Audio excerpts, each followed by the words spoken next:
Nagbenta ng lupa ang tatay ko kaso wala silang kasulatan at resibo, true verbal lang.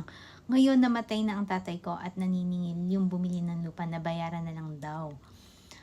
At ayun nga, hindi ko na mabasa yung other message mo pero I take note of it na kapag hindi niyo siya binayaran, maggagawa na lang siya ng kasulatan sa attorney. Actually, since ito ay verbal lang, tapos walang any documents, medyo invalid yung transaction. At the same time, kahit lumapit pa siya sa attorney, hindi siya gagawa ng kasulatan na siya lang yung pipirma doon. Syempre, kailangan yung pati yung pinagbilhan ng lupa pumirma doon, which is magiging invalid yung kung sariling statement niya lang ilalagay niya doon sa gagawin niyang kontrata.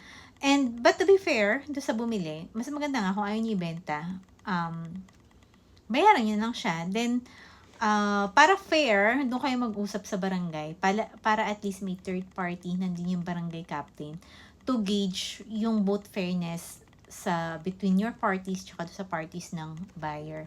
'Di ba? Para kung sa tingin niyo sobrang taas ng sinisingil niya, at least yung barangay captain, kaya niya i-gauge kung talagang justifiable ba yung presyo na sinisingil sa inyo. Kasi remember, we have a market value sa property. So, pwede nyo i-check sa munisipyo kung how much ba talaga dapat yung magiging presyo na ng property na yon. So, if you have additional question, message below.